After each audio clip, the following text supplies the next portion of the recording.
Good morning, fam.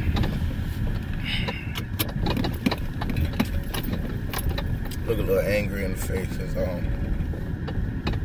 I am. Normally, I'm already out on the road, like halfway to work. It's a lot of horrible.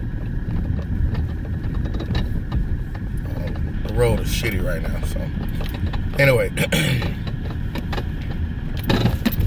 Which means I would already be halfway to the hospital. And since I literally work across the street. Okay.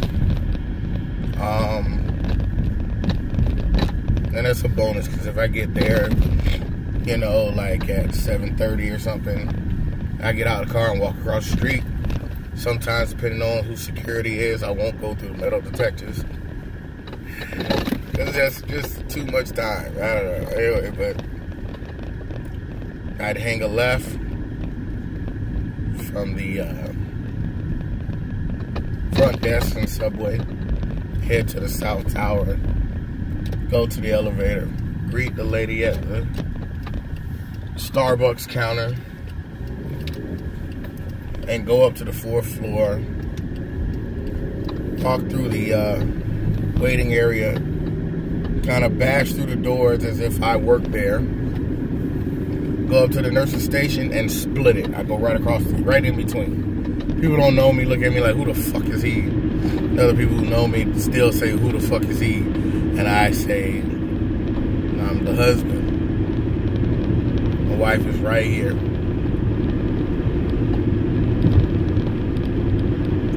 They look at me, and what are they gonna do?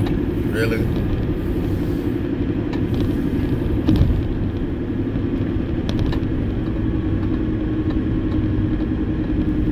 I go in and I see my wife and I talk to her for 30 minutes.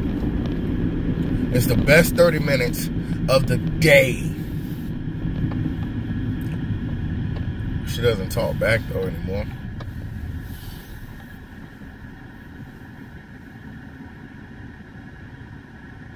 I can tell she's trying though, because she hums. She's like,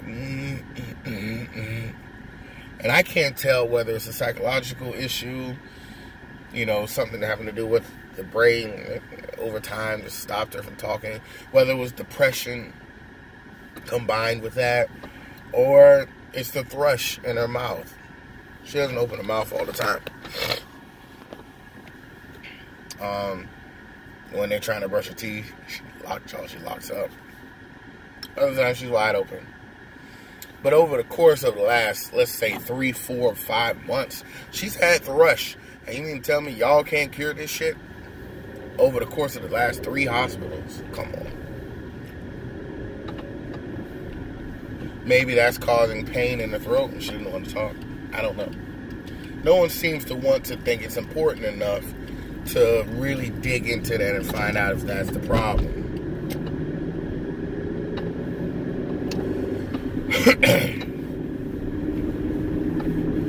At night, especially last night, it's been a while since I wrote about it, but it really touched, it hurts. There's only so much you can process and say, I'm okay, before you gotta let it out. Like it's like a tub filling with water until it just overflows, and then you let the water out the drain.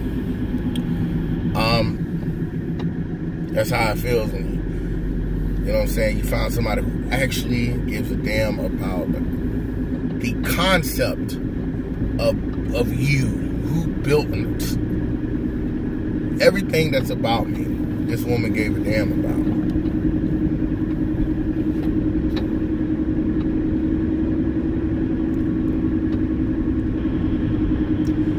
So I reach over and I forget she's not there. I mean, can you blame me? Let's be real. We've been shacked up for shit. Up to that point, 7 years. 7.5 years.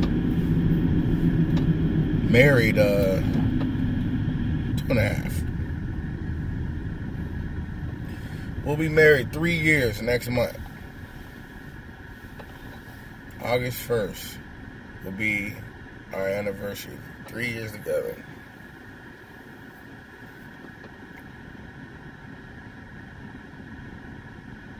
Situations put us into dire straits. Like it's financial, really it is.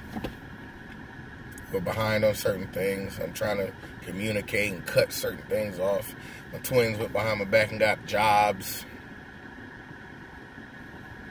And let's say they don't make enough, and my heart I can't bear to take their entire check. Half the time they need some of a third of their check just to get to work, because I can't drive them all the time.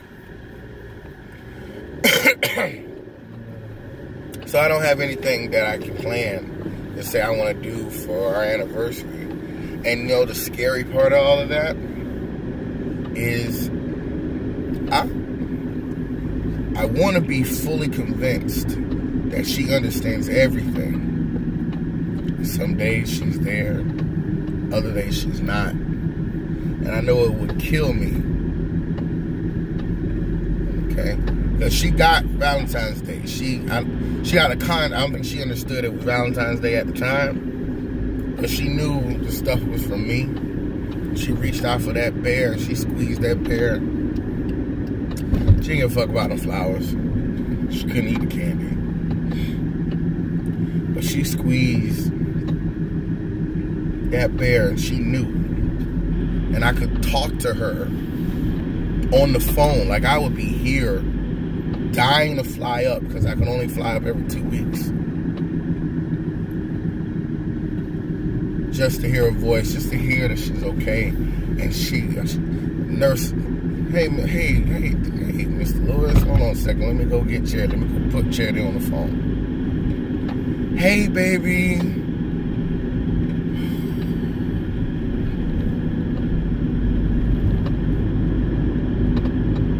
That's the greatest feeling. That shit's better than sex. Because it was unadulterated. It was innocence. Purest of innocence. She just knew she had a husband. She remembers certain things about him. Not much else, but she remembers that this was her man. So you take all of that and you come home. You're forced home. And I'm going to do a bit of a documentary about this whole thing, because the way this was handled was not good at all. Not at all. And I think there had been two issues with two major mistakes, one of them being medical malpractice. Takes place to why she's where she is now. I realize that she's not there when I reach over. I go into my phone to where I recorded, but she was still talking. Sorry if y'all can't see me. The sun is 100. It's already 81 today. That bitch finna get 100 soon. But my biggest regret is that I didn't have a lot of sentimentality. I wasn't sentimental about things. As long as I had it up here, I could revisit it over and over and over again. Heaven was a totally different person. She had to have all the pictures, all the videos, and I regret not always recording everything we did. I regret, when I got a new phone and I had to get, transfer over stuff. I didn't care if my phone deleted half the stuff.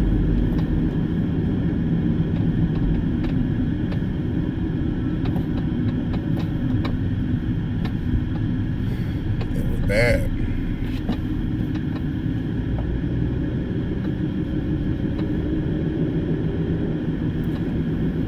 Anyway, I look at these pictures now and I'm just like, my heart just sinks into my stomach. And I drink water and I go to sleep.